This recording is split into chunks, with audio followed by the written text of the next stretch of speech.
all the justice members for reference. Honorable De Lima, Thank you, Madam Chair. May I proceed with my clarificatory questioning? kindly proceed. My clarificatory questioning will focus on certain annexes, Annexes A, B, H, and I, and paragraph 23 of the Sinumpaang Salaysay. Nabanggit niyo po, Senator Trillanes, sa paragraph 9 ng inyong Sinumpaang Salaysay, na sa tulong ng mga accountants at finance specialists, napag-alaman ninyong mayroong kabuuang mahigit 2.4 billion piso.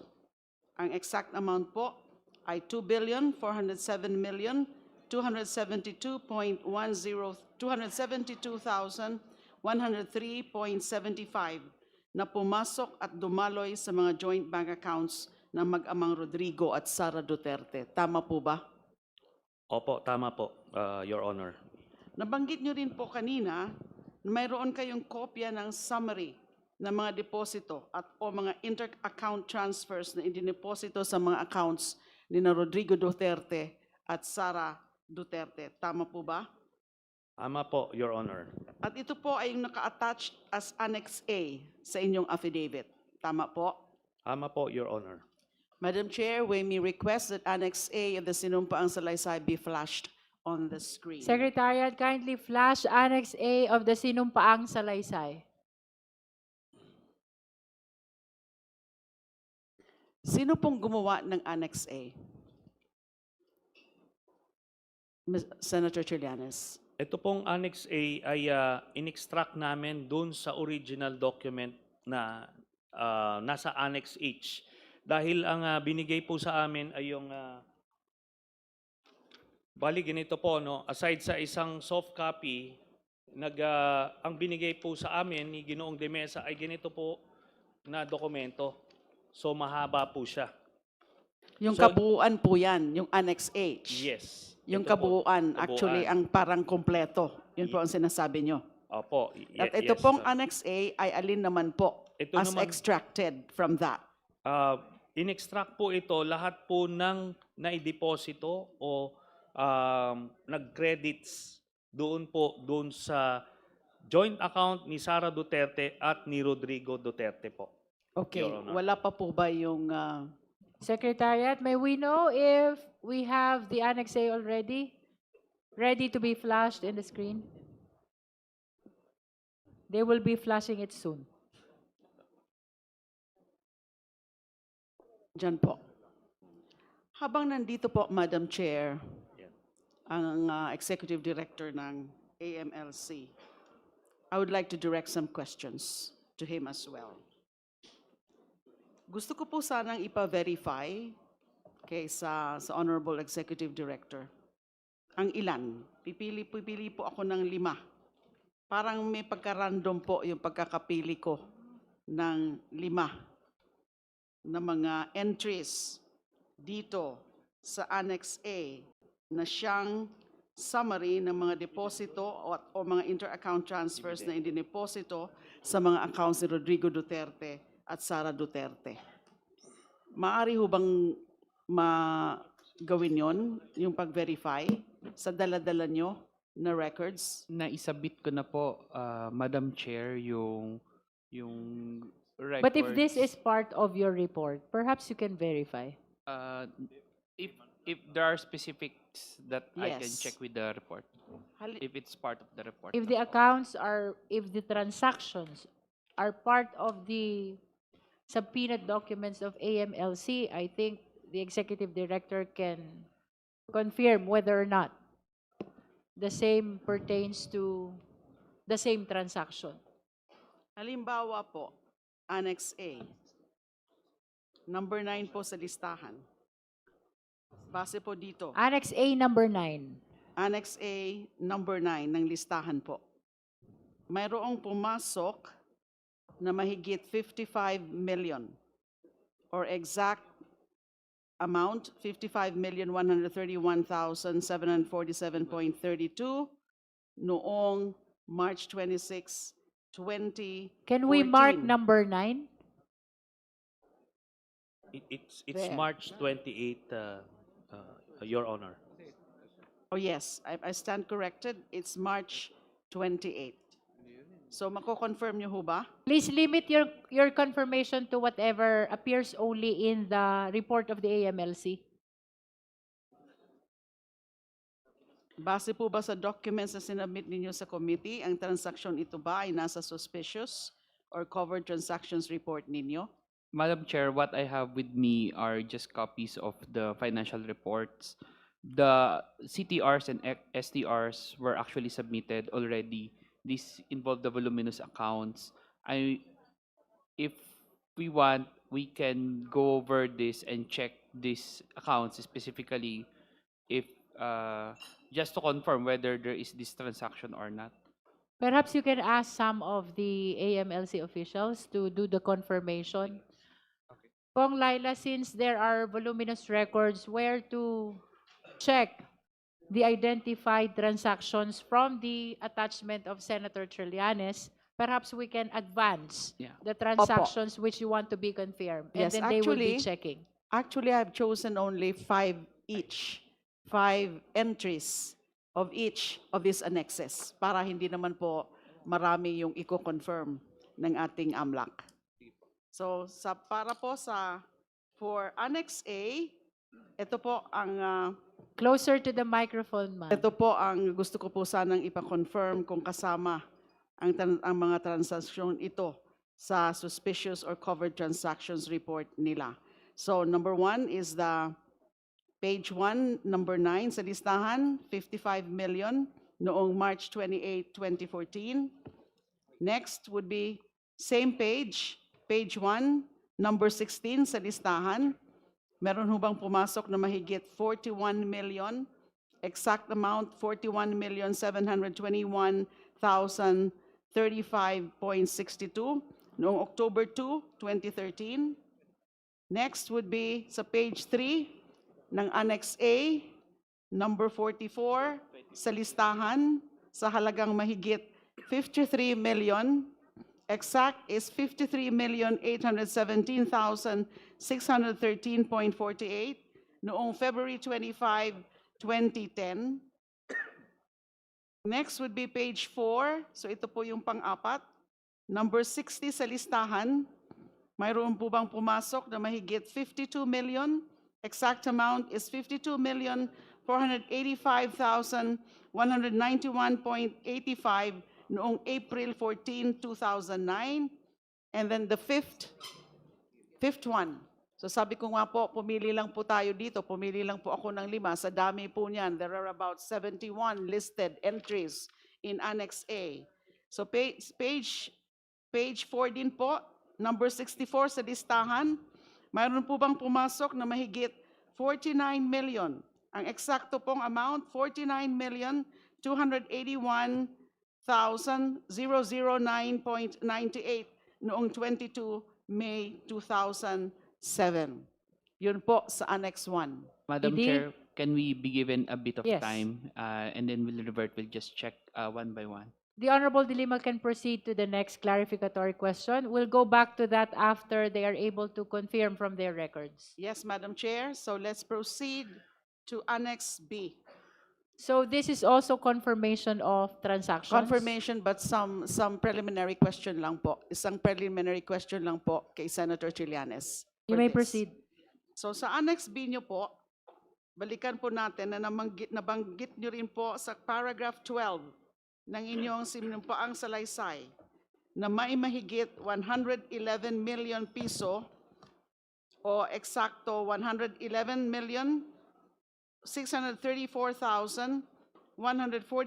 111,634,144.05 as of April 2016, nakabuang value ng pumasok na transaksyon sa mga joint bank accounts ng mag-asawang Sara Duterte at Mans Carpio at mga joint accounts kasama ang iba pang miyembro ng pamilya Duterte. Tama po ba?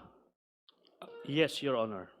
Nabanggit rin niyo po na mayroon kayong summary ng mga pera o transaksyong pumasok at dumaloy sa joint account na mag-asawa at joint accounts kasamang iba pang miyembro ng Duterte family. Tama po ba? Yes, Your Honor. At ito ay naka-attach bilang Annex B ng inyong affidavit. Yes, Your Honor. So, maari po ba nating ipakita rin ang Annex B sa screen. Secretariat, please flash Annex B of the sinumpaang salaysay of Senator Trillanes. At yun ba ho bang Annex B? Ganon din po kanina. Nasabi niyo po ay in-extract yun sa Annex H, yung pinakakumpleto na mga transaksyon. Yes, Your Honor. At sino rin po ang gumawa nito? Yun din pong aming mga financial specialist and lawyers at staff po, Your Honor. With respect po sa Annex A, just like sa Annex B, just like sa Annex A po, ito rin po ang ipapa-confirma ko sa Amla, please AMLC. take note of the transactions which will be mentioned by the Honorable De Lima for your verification and confirmation. 5 rin po ito. Sa page 1, row 5, mayroong 2.5 million pesos na pumasok sa noong June 11, 2015. Next would be page 2, row number 19, mayroong pumasok na 2,987,542.24 noong December 6, 2013 under the name Sebastian Duterte, Sara Duterte, Paulo Duterte, Elizabeth Duterte. Pang-apat po, ay pangatlo po, sa page 2, rin po, row number 20, meron ho bang pumasok na 926,594.60 noong January 31, 2012. Pang-apat po, page 3, row number 31. Meron ho bang pumasok? 2,001,563.86 noong May 19, 2010. Ganon din po sa mga pangalan nila Sebastian Duterte, Sara Duterte, Paulo Duterte, Elizabeth Duterte. Panglima pong napili ko na numero, na entry po, sa page 3, row number 38, meron ho bang pumasok na mahigit 2 milyong piso? Or 2 million, or the exact figure is 2,114,168.43 noong May 14, 2008. Yun po yung 5 insofar as Annex B is concerned. I'll proceed to Annex H. Senator Trillanes, Yes, Your nabanggit Honor. nyo rin po kanina na sa paragraph 22 ng inyong salaysay na mayroon rin kayong summary ng mga transaksyon, paglabas at pagpasok ng pera sa mga bangko ni Sara Duterte, Rodrigo Duterte, Pulong Duterte, Baste Duterte, at ng common law wife ni Rodrigo Duterte na si Honilet Avancenia kasama ang kanilang anak na si Kitty Duterte. Tama po ba? Yes, Your Honor. At ito ang dokumentong naka-attach bilang Annexes H and Sub-Annexes Inclusive ng inyong salaysay. Yes, Your Honor. At yan po yung sinasabi nating master list or master table. Yes, Your Honor. So maaari rin po ba nating ipakita, Madam Chair, sa screen yung Annex H? It's already in the screen, Honorable De Lima. Salamat po. So sa AMLAC sa AMLAC naman po, ito naman po yung gusto kong ipa-confirm. Again, this is rather randomly actually. yung AMLC, pagkapili ko please po take dito. note of the transactions. Sa page 4, mayroon daw inter-account transfer sa halagang 16,852,832.94 noong December 9, 2014. Next, sa page 5 po, nakalista rin ang inter-account transfer in the amount of 41,721,035.62 noong March 28, 2014 na pumasok sa bank account ni Sara Duterte at ni Rodrigo Duterte. Next would be, nakalista po itong debit memo sa page 9 ng dokumento in the amount of 1 million pesos under the name Sara Duterte. Meron po bang transaksyon na ito sa records ninyo? Next, sa page 10 ng Annex H, mayroong cash deposit na halagang 1,750,617.84 sa pangalan ni Sara Duterte noong March 3, 2011. Next, the fourth one, sa page 11,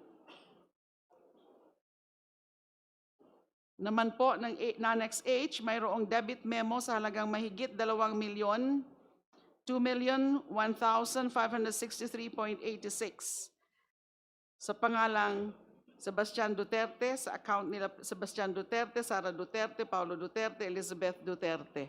Meron ho ba transaction ito sa inyong mga flag transactions na isinumite sa committee? And last, for Annex H, page 12 naman po. Another example, mayroong credit memo sa halagang 10,374,307.49 sa pangalang Sara Duterte at Rodrigo Roa Duterte. Kasama rin ho ba ito sa mga flood transactions? I wish to point out, Madam Chair, na sa pagpili ko po dito ng mga parang mga random entries, ay hindi ko na po siyempre sinama yung mga napili ko rin doon sa Annex A and Annex B dahil ito nga pong Annex H is already the master table. Senator Trillanes, sa paragraph 23 po ng inyong sinumpaang salaysay, nabanggit nyo rin na base sa impormasyong inyong nakalap, tumanggap ng pera o nag-encash ng cheque si Sara Duterte at iba pang miyembro ng kanyang pamilya mula sa isang kilalang drug lord na si Sammy Uy o Samuel Uy. Tama po ba? Yes, Your Honor. At ito ay naka-attach bilang Annex I ng inyong affidavit. Tama po ba? Yes, Your Honor. May we flash again, may we flash also, Madam Chair, Annex I on the screen. Secretariat, kindly flash Annex I.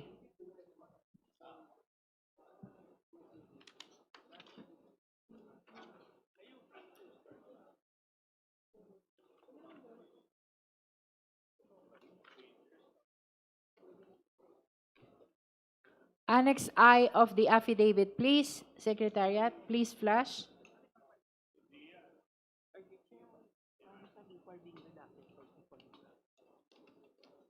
Secretariat is requesting for few minutes. There. Opo.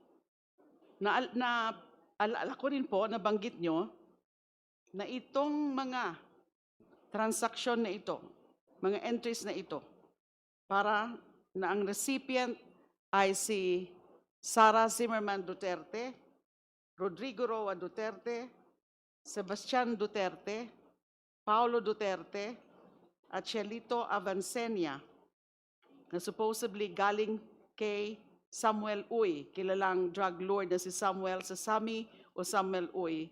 Mga nasa manager's checks po ito. Tama po ba? Yes, Your Honor. At kapansin-pansin din po, na karamihan ng entries dito, kasama na yung, yung kung saan ang recipient ay si Sara Zimmerman Duterte, uniform amount. Di ho ba?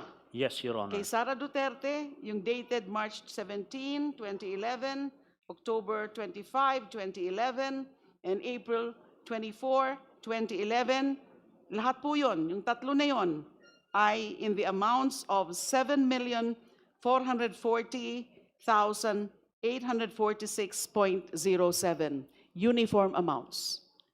Yes, Your Honor. And same with the one of Digong Duterte as well. Yeah, two of the three. Yeah, two of the Kay Digong Duterte, Rodrigo Duterte. Ganon din yung para kina Sebastian Duterte. Mga uniform amounts in manager's checks. Yes, Your Honor. Ganon din po yung kay Paulo Duterte. Uniform amounts. Yung kay Sebastian Duterte po, uniform amounts of 10,316,592.68 or 0.18 or 0.68. At yung kay Paulo Duterte, uniform amounts of 9,703,609.39.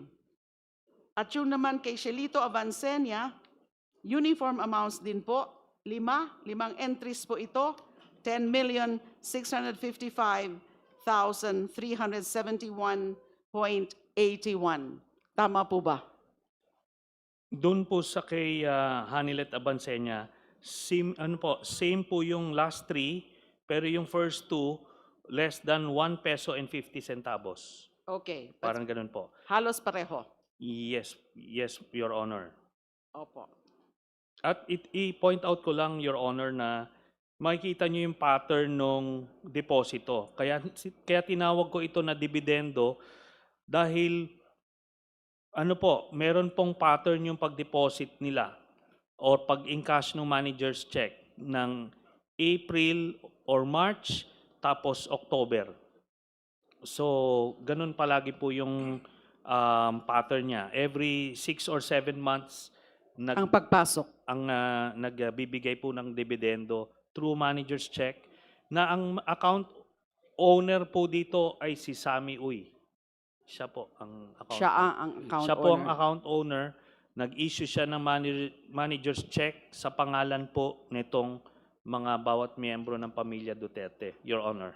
So lahat manager's checks. At ang pangalan ng account, si Samuel Uy. Yes, Your Honor. Okay. Sa AMLAC naman po, ang gusto ko lang pong ipa-confirm ay yung 3 na entries para kay Sara Zimmerman Duterte. AMLA, please take note. Nandyan po, naka-flash po yan sa Annex I, yung kay Sara Duterte, yung 3 po na ang mga amounts ay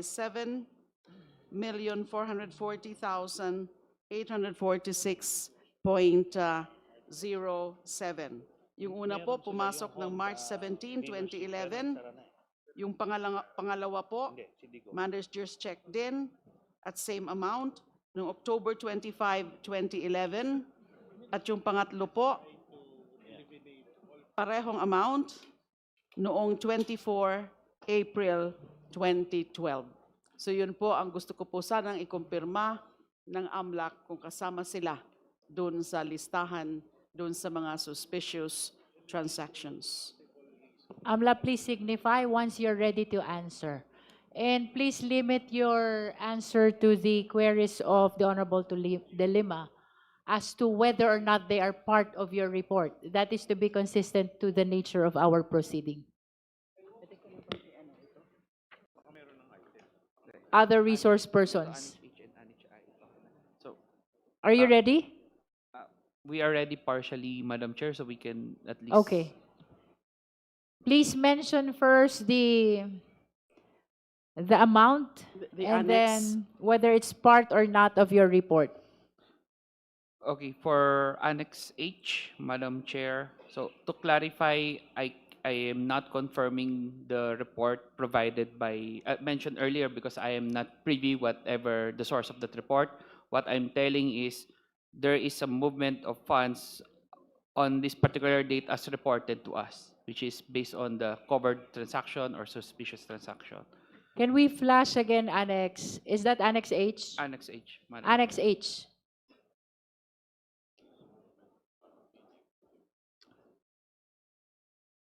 To be responsive to the request of the Honorable De Lima, can you at least say whether that transaction is part of the report of AMLC? Kasama po ba itong transaction na ito sa report ng AMLC na sinumite dito sa Justice Committee?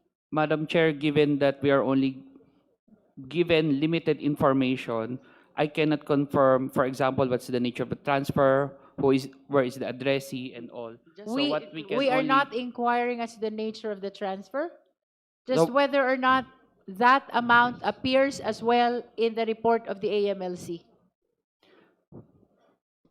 I can confirm, Madam Chair, if there is a movement of funds on that same date with the same amount involving the same That account. will Will be be enough. fine? Okay. That will because be that- enough. okay. So for, Madam Chair, to be clarified, no? When you say, pag sinabi po ninyong movement, ibig sabihin, may deposito? there's Tama a po ba? transaction. There's a From transaction. From one transaction to another. Yes, Madam So, ibig Chair. sabihin, may deposito na ganitong amount sa isang bangko transaction order. Yes, Madam So, ibig Chair. sabihin, may deposito na ganitong amount sa isang bangko pumasok sa isang bangko. Tama po ba? We'll have to verify if it is a fund transfer or fund out or deposit. Nonetheless, please limit your answer to what appears already Okay. in the report. Okay. So, for the guidance of the members, I think that will be enough response to the query of the Honorable Dilima that on such date, there is similar transaction appearing in the AMLC report. Yeah. Let us be consistent to the nature of our proceeding that we are merely determining the existence of probable cause. Thank you, Madam Chair. Next, So- please. For Annex H, can we show again? Annex H, please flash. So for December 9, 2014, on our records, based on our records, there is a transaction amounting to 16,852,832.94. Confirm, Madam Chair. So similar transaction appear in the AMLC report. Yes, Madam Chair. Next. For March 28, 2014, there is a transaction amounting to 41,721,035 pesos, 0.62. In other words, it's confirmed. Similar transaction appear in the AMLC report. Next.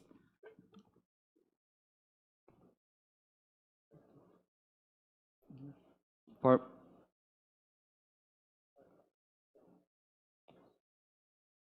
Sige.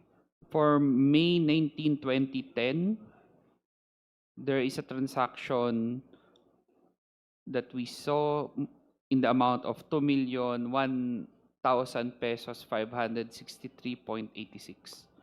Confirm. Similar transaction appear in the AMLC report.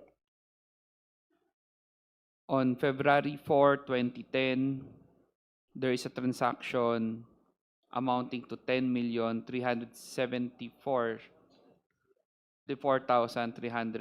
10,374,307.49. Confirmed again. Similar transaction appear in the report.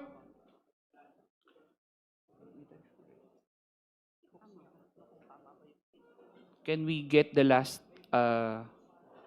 in Annex H? The last one we were unable, in page 10, we were unable to capture. Kindly state the last transaction in Annex H, Honorable Dilima. 10,374,370 We have confirmed 307.49 that at page 12. in page 10, Madam Chair, Page 10. the transaction in page 10. Wala. Page 10, that's March 3, 2011, Alright. in So- the amount of 1,750,617.84. So we inform that there is a transaction on our records dated March 3, 2011 in the amount of 1,750,617.84. Confirmed. Confirm. Similar transaction appear in AMLC report. Then for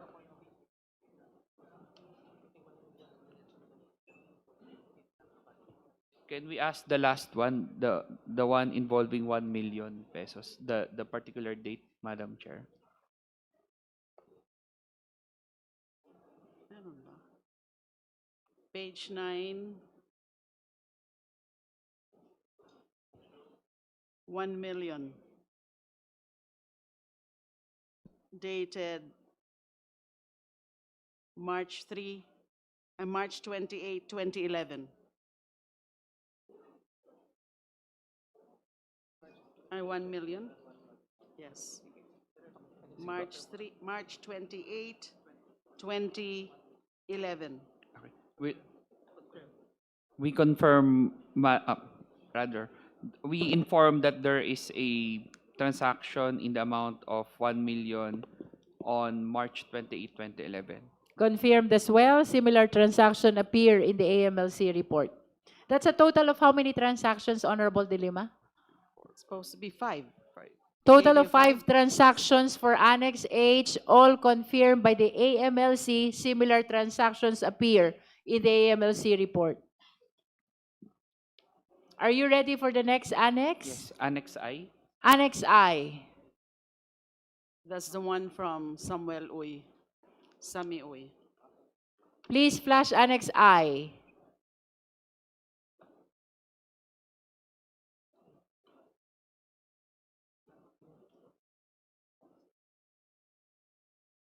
We inform that based on our records, there is a transaction in the amount of 7,440,846.07 on March 17, 2011. Confirmed. For the first transaction, confirmed. Similar transaction appear in the AMLC report.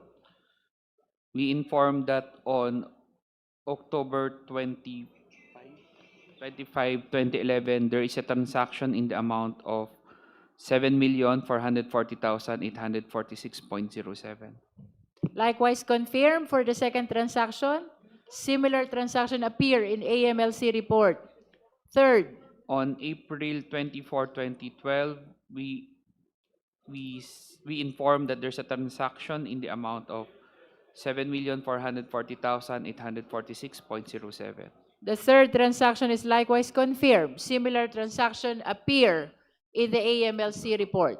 So this total of 3 transactions appearing in Annex I with the title Sami Uy Payouts to Sara Duterte and Family, all of this were confirmed by the AMLC that similar transactions appear in their report.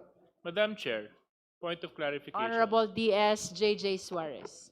Tama po ba ang pagkaunawa ko na ito pong kinukumpirma ng AMLC ay yung mga lumabas sa sinumpaang salaysay ng ating dating Senador Sonny Trillanes? That is correct. So ito po yung mga ilan sa mga bank records na binabanggit. Ngayon po, at nakakailang banggit na po tayo na lumalabas ay tama.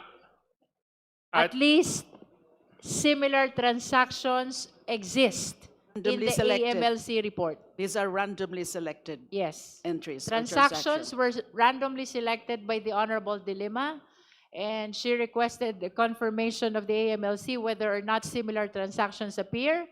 And so far, 8 transactions have been confirmed already by the AMLC. Maraming salamat po, 8 Madam out Chair, of for the 8. clarification. Are you ready to continue, AMLC? Yes, Madam Chair. Okay, what for annex is that? Annex B.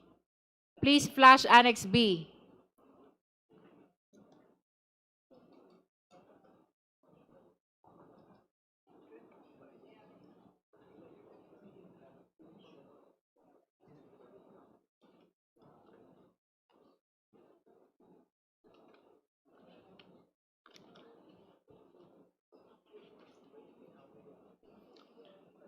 First transaction. So we inform that there is a similar transaction based on our records on June 11, 2015 in the amount of 2,450,000 pesos. Confirmed, similar transaction appear in the AMLC report. Next. We inform that on December 6, 2013, there is a transaction in the amount of 2,987,542.24.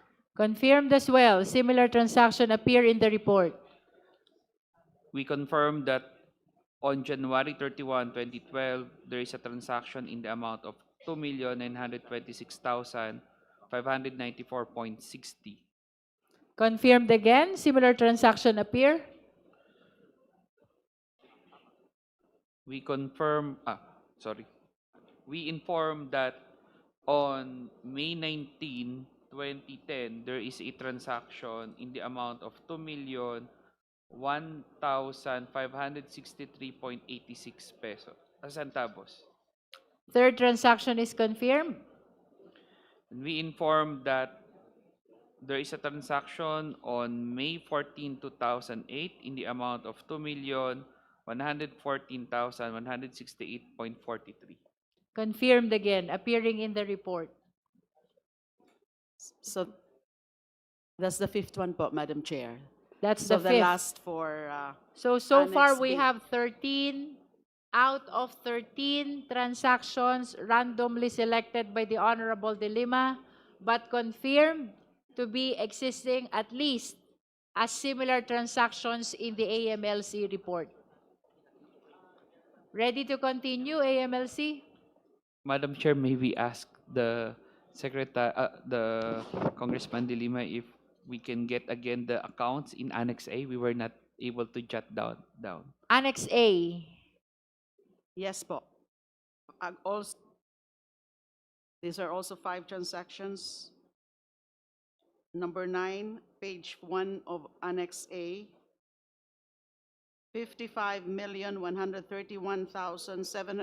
55,131,747.32, March 28, 2014.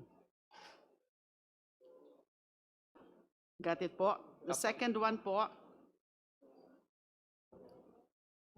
number 16, page 1, 41,721,035.62, October 7, 2013.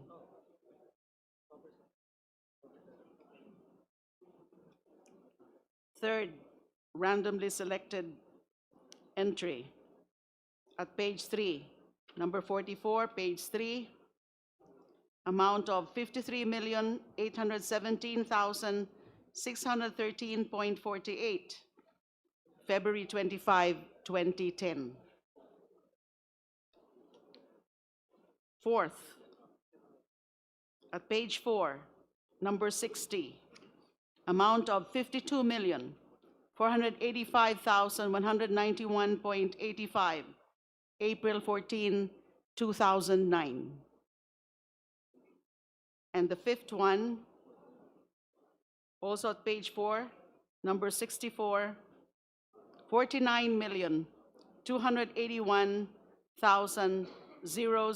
49,281,009.98, May 22, 2007. 5 randomly selected entries from Annex A, joint account of Rodrigo Duterte and Sara Duterte.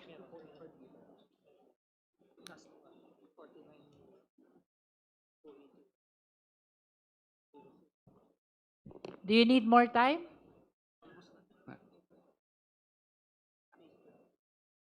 Ready to answer? Yes, Madam Chair. You may proceed. We confirm that for all the dates and amounts mentioned, there are similar transactions existing in the AMLC report. Okay. What annex is this again? Annex Annex A. So 5 out of 5 transactions randomly selected by Honorable De Lima from Annex A is confirmed by the AMLC at least that similar transactions appear in their report. Are there any other subject of confirmations? No more. Marami po kasi ito, that's why I just randomly selected 5 from each of the annexes. So in total, how many transactions have been confirmed? There are 4 annexes, so 5 times 4, 20, Plus 3. plus 3. So No, no, total no, of no, 23 transactions were subject matter of request for confirmation. Kasama na po doon yung 3, yung sa Yes. Sami Uy. So 20. 23 out 20. of 23. Oh, 18. 18. Sorry po, We just 18 because Annex A, Annex B, Annex H, and Annex I. So 4, 3 times 5, 1 is only 3. So 18. Do you confirm that? Total of 18 transactions? We informed earlier that there are 18 transactions mentioned that Okay. that one we mentioned are existing in our report. So based on for our the report only. record, 18 out of 18 transactions randomly selected from the annexes of Sinumpang Salaysay of Honorable Trillanes were confirmed by the AMLC, at least to the extent that similar transactions appear in their report. That is for the record.